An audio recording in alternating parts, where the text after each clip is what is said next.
welcome. Come in. This is Tamika's Den. I'm Tamika. Get on in here, y'all. Get on in here. Kick off your shoes and relax your feet. You are now in the den. So, guys, this is my review recap. Quick thoughts. Interview with a Vampire, Season 2, Episode 2. Do you know what it means to be loved by death? Woo, baby. Okay. So, of course, we picked up with Armand joining Louis for this daggone interview. We are going to break it down to Mr. Daniel Malloy, how we got together, all right? Was it love at first sight? How we came across each other? You know, of course, Armand was a part of the theater, baby, all right? At least that's what he invited, Louis to this daggone show. Coming through, starting, in the dark in the park, doing it in the park, doing it after dark. Oh yeah, okay, we over here sliding on past, and definitely intrigued and looked into each other's eyes, and we gonna say, come on over to this show. We got some other people out here, like, we want to know why it took y'all so long to come across to us, and honestly, I want to know that too, because it was like, how the hell was y'all not seeing them and feeling them, looking at y'all and following y'all and watching y'all this whole damn time? Okay, we done crossed over and got over here where we needed to be, and we are basically kind of having a new life, and we are seeing that Louis is kind of where he's into the humans, right? Whereas Claudia don't give a damn about these humans. We know that he loves photography, and for some reason he's so captivated with what this camera holds and pictures holds, probably because vampires is not really like known for pictures, but I would assume, right?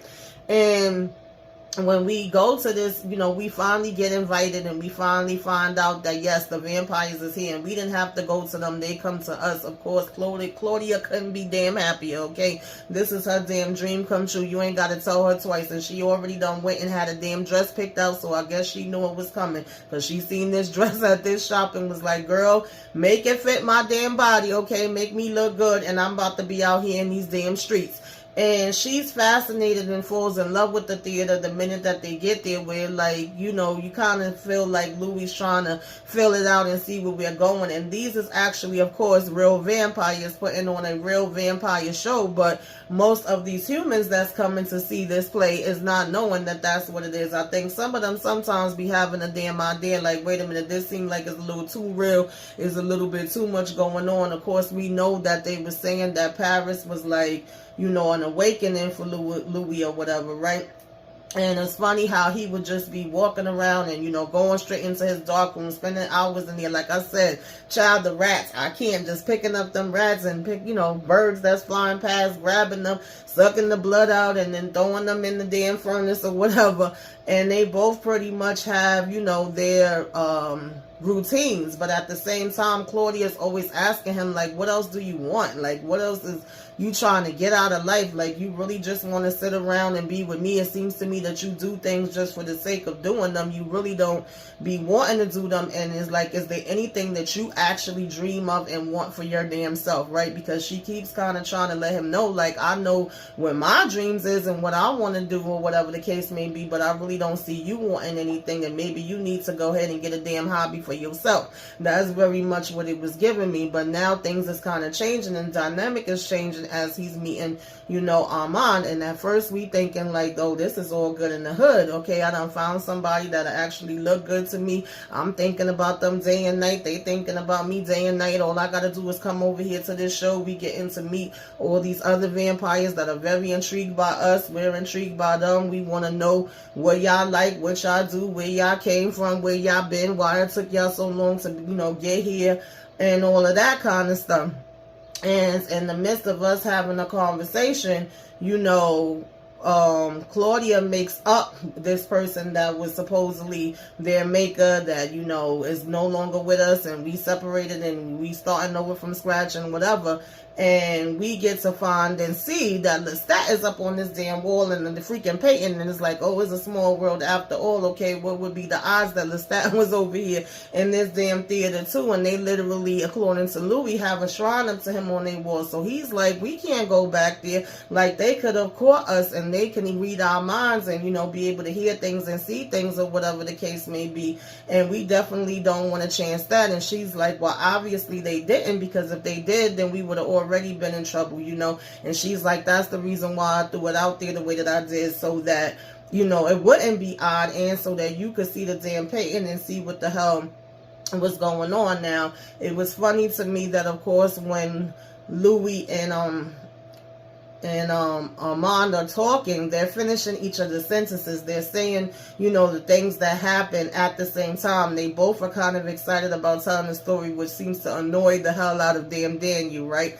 And then, you know, some things he's like, oh, feeling like y'all exaggerating it or y'all making it up, right? And we found out that Armand actually had a relationship with Lestat and quite a few others. And he's like, so you're telling me it's just a coincidence, like, oh, random. You went to the damn, you know, club and he just so happened, or theater, whatever, and he just so happened to be on a damn painting on the wall. They all knew him, and Armand actually had a relationship with him too. And it's like, yeah, I had a lot of relationships. I've been around for a long time, but I've been with my love, okay, the love, the best things since sliced bread, you know, the apple of my eye, Louis, for 77 years, so that must count for something, right?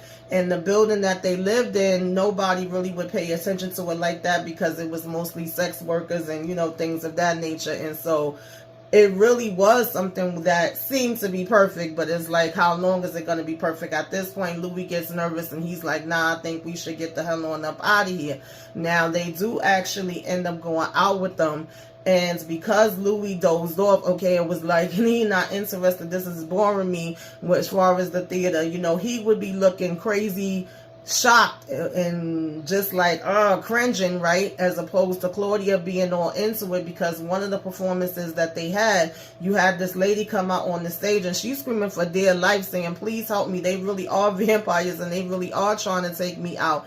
And the people, like, some look like, wait a minute, is this for real? Other people like, damn, she acting her ass off, she a good actress, right? And the vampire that's on stage is basically like, well, do you want somebody else to go in your place? Do you want it to be your husband? Do you want it to be your son? Do you want it to be that man right there? She like, hell yeah, take that man. I don't know him, you know. And so he was saying to him, like, when you go back to your church, preach about this and talk about this and, you know, see how it's funny that one human would be willing to turn over the other human, you know, without it even being a thought and stuff like that. And, you know, some people did look like they was confused, but some people just really was like, okay, that's the show. I didn't never see this part of the show, or I didn't hear the show was going to be like that, right? And then we go ahead and literally devour her on the damn stage and throw her down underneath the freaking stage, you know, open up the stage in a damn trap door and cover up her freaking body. And, you know, she's a goner. We done had our dinner in front of everybody and they don't even know it. Now, for the most part, they would have like their gimmicks. And, you know, at one point, Claudia tastes the blood and she's like, oh, it's syrup. But we know that they know the difference between when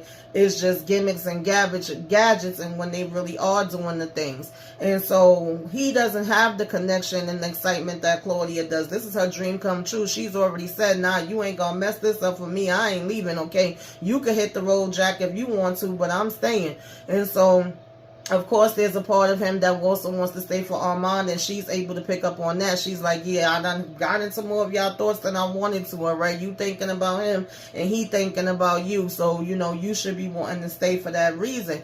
But Armand does give him the heads up, like, listen, if I picked up on it and I know that there's something going on, you know, I'm not going to do nothing to you because I'm actually feeling you, but they not going to feel that way, so you better figure out, you know, I will try to teach you how to cover up your feelings and your thoughts so that it's not so obvious and they don't, you know, it doesn't get out and they don't know what time it is. And we go on this little hunt party, okay, and Claudia living her best damn life because, you know, Claudia gonna hunt any damn time anyway. You ain't got to give her no special invite. And she's like, yeah, this is my new home. Like, I'm staying, I found my family, that's all, folks, and I'm good. And right now, it seems like Louis is good as long as he's going to be next to Armand, baby. But, child, we shall see. Is the messiness and foolishness that I'm ready to get into, y'all. You know, y'all tell me what y'all thought about this episode.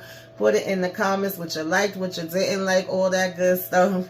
Like, comment, share, subscribe if you are so inclined. Give me a wave. Let me know you came by and put some flames up in the sky. Till next time, y'all. Toodaloo.